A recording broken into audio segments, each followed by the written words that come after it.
Tuesdays, Allura Creative Agency proudly presents one of the coolest things that we've been up to lately, and an opportunity for you to come and learn from industry leaders and experts that may not be available in any other capacity.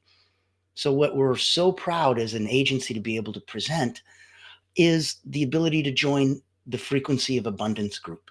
It's a free book over free book. It's a free group over on LinkedIn. There's a paid group that's offline as well that adds a whole bunch of other cool stuff to it. But it's a small place that has deep roots and community that's growing. And we're looking to have the ability for others to have the most incredible access to content. Today, Triumphant Tuesday, we're talking about building communities, not just client lists. And I know that a lot of you are maybe coming in or coming on or hanging in or hanging on and have been on this roller coaster ride since the beginning of the pandemic or even sooner. And I can tell you that I joined in a very different way. For 30 years, I was an elite energy coach. I started at Cirque du Soleil, Olympians, national sports teams. I wrote a couple best-selling books. I had about 15,000 people come through my hands in those couple decades. And I never would have thought of myself coming online. And then the pandemic hit, and I didn't want to make cat videos, and I, everyone else seemed to already have that covered. And I wanted to make sure that where the value that we were really giving was helping those that needed to have a light shined on them. So in that context, with the Lure Creative Agency, we handpick the people that we work with. We put on incredible one-of-a-kind events, and we really get to give back to coaches, healers, financial advisors, and we love working with other agency owners. We all get to cross-pollinate and collaborate and have some incredible fun. So in the spirit of that, and a lot of what I just said is part of building communities. It's thinking 60,000-foot overview and really then diving into the weeds. And then back to 60,000-foot overview. So let's talk about 4 fundamental differences between you building out your client list compared to you actually building out a community and what the differences would look like. Let me preface this by saying, if you're building out a client list, as a simple example, the size of it, the length of time that people hang out with you as a client, all are very linear and all very time-based. So if you're new and you've only been around for 2 months, well, how can you have 300 clients? You know what I mean?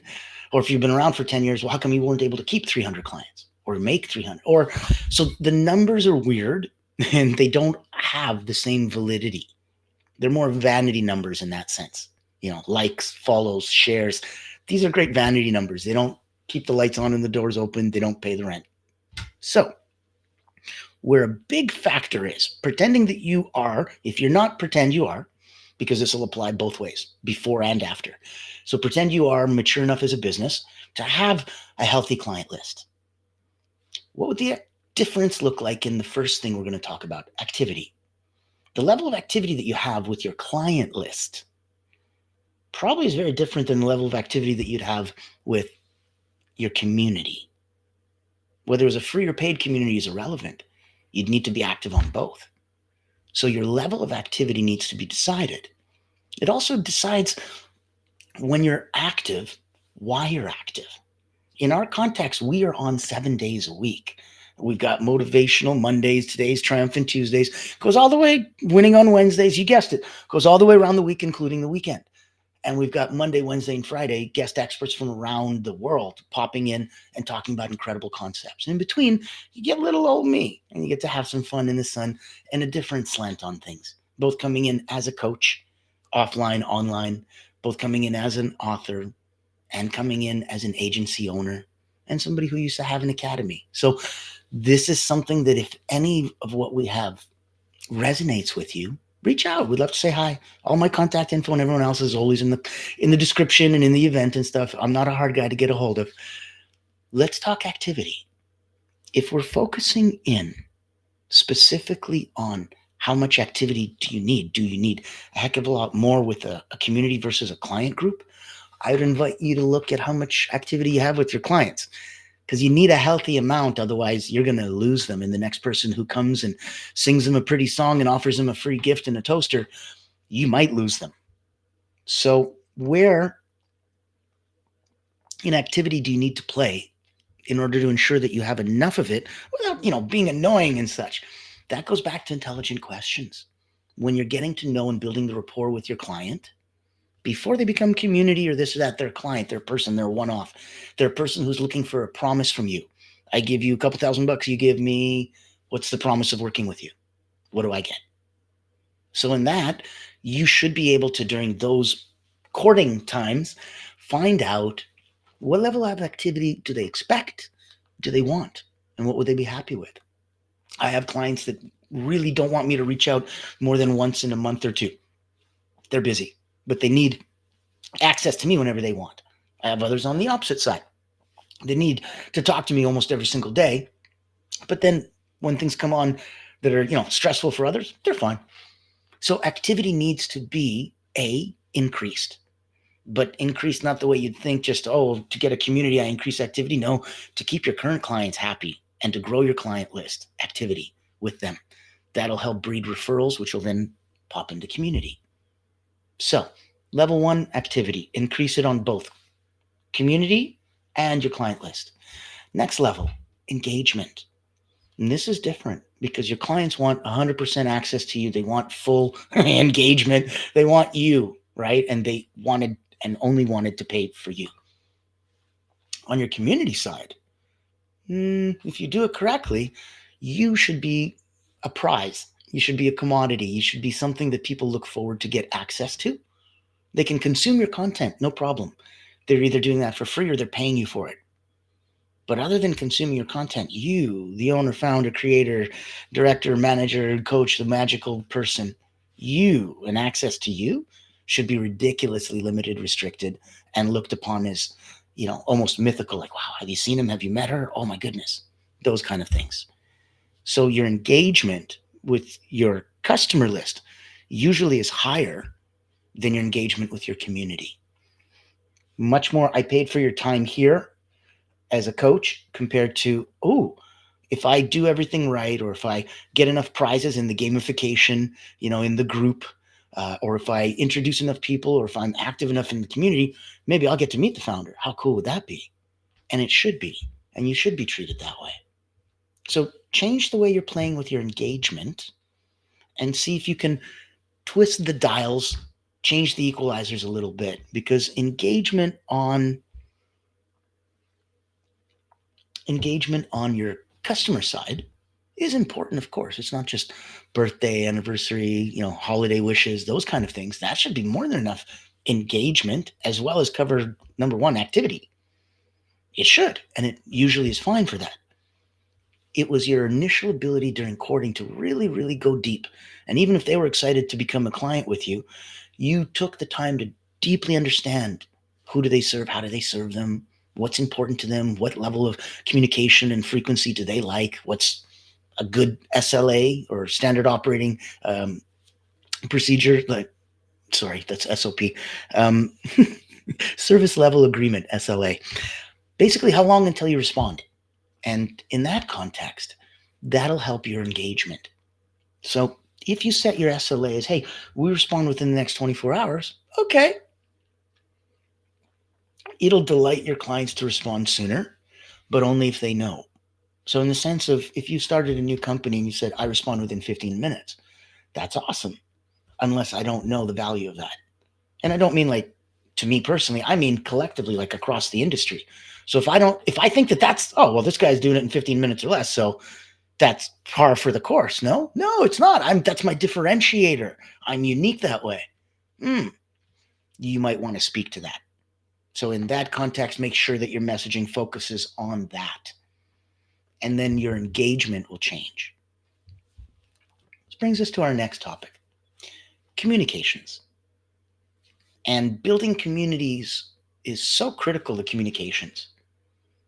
It's very important in clients, but if the work you do for them is important enough, or if the personality, the rapport that you have, the relationship that you have with them is good enough, you can get over some bumps and some humps and some oopses, and I can't believe that happened, I'm so sorry. Relationships can stand that. You'd be amazed if it has all the other things I just said. But if it doesn't, and communication is weak, and something goes wrong, and there's a lack of communication, oh my, you lose clients real quick. And it's so hard to recover. You have such a negative to bounce back from. So, I'm up in Montreal. I joke that I'm an hour out in the country, so I'm the only guy here that doesn't speak French. And winters here are, look it up. There's something. So one of the things they tell us is, when you're breaking, break early, break often. Break early so you're not, oh crap, I'm committed to it breaking now and there's no turning back. Just in case you lose traction. So maybe you can steer, turn, do something else. That's why you break early. You break often because you want to make sure that 200-300 feet ago, that's not what this is. Maybe that's black ice. Maybe this is black ice. Maybe it's all black ice. Only when you break often will you know. Stop sign coming up, break early, but break often too. So in that same context, communicate early. Communicate before an event. Communicate before a problem. Communicate before a good thing. Communicate before a bad thing. Communicate early. Communicate often. Communicate so often that to the point of them going, I get it. This guy's involving me. And if every communication selfishly self-serves them, it's fine. Nobody will get mad at you. They'll want to consume your content because, again, it serves them.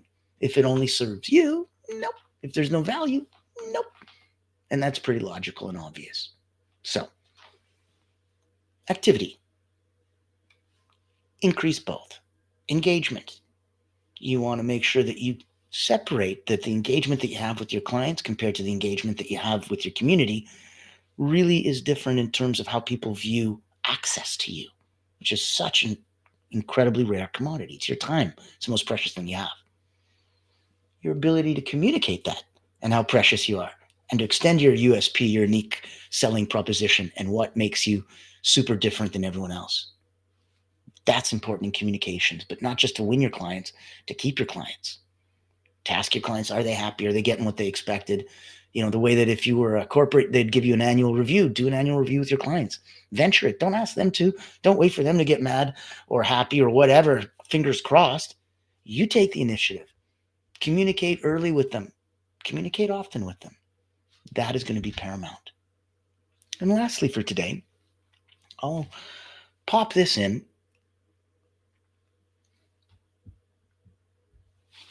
Let's talk testimonials.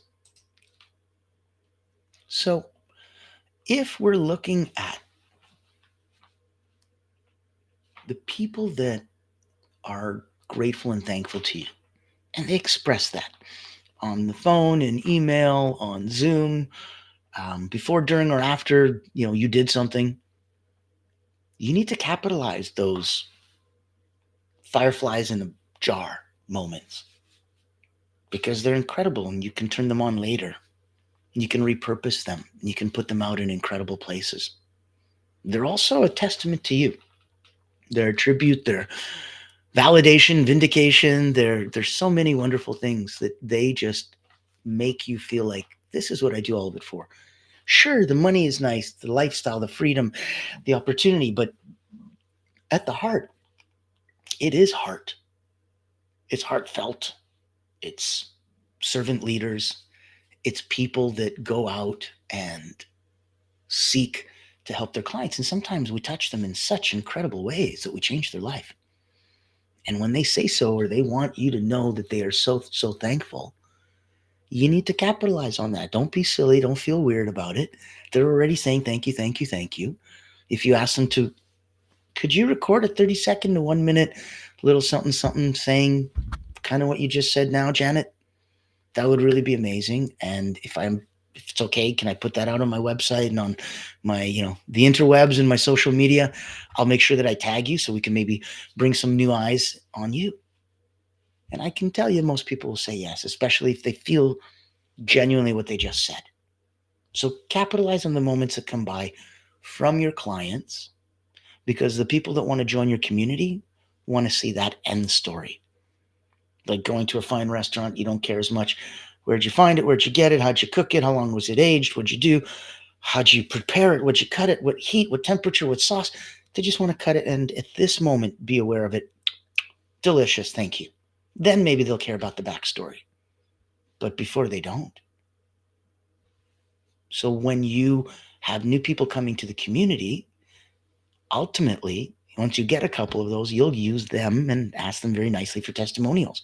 And please use the word community in those, because then people who are coming to your new community will see that you have people that are there specifically for that. Before then, you have to make sure that I don't believe in fake it till you make it. I find that ingenuine, but I like act as if. So you have to act as if you already have people in your community because you have a client list and it's one step away. All you have to do is invite your client list to your community. Magically, you have a community.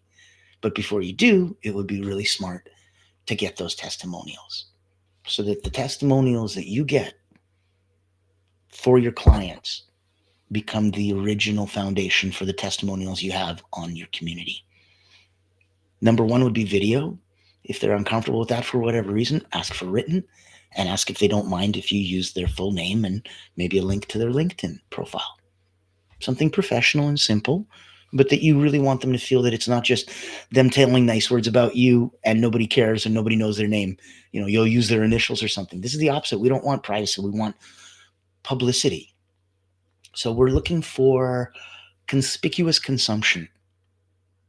The ability for someone to not just, drink that soft drink in the corner, but to be on camera drinking that soft drink. So people are conspicuously watching that consumption.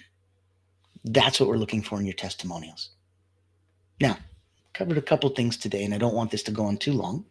These are always gifted and given within the first 10, 15 minutes or so. And I think that there's enough nuggets available here for you to be able to go back, watch a few times, redigest, depending on what stage you're at. Whether now is the time for taking this equalizer or that one, whether it's activity or engagement or maybe communications needs to be tweaked. How are those testimonials coming? I invite you to reach out to me if there's anything I can do to help, to give you a one-on-one, to give any encouragement along the way. We're here to help.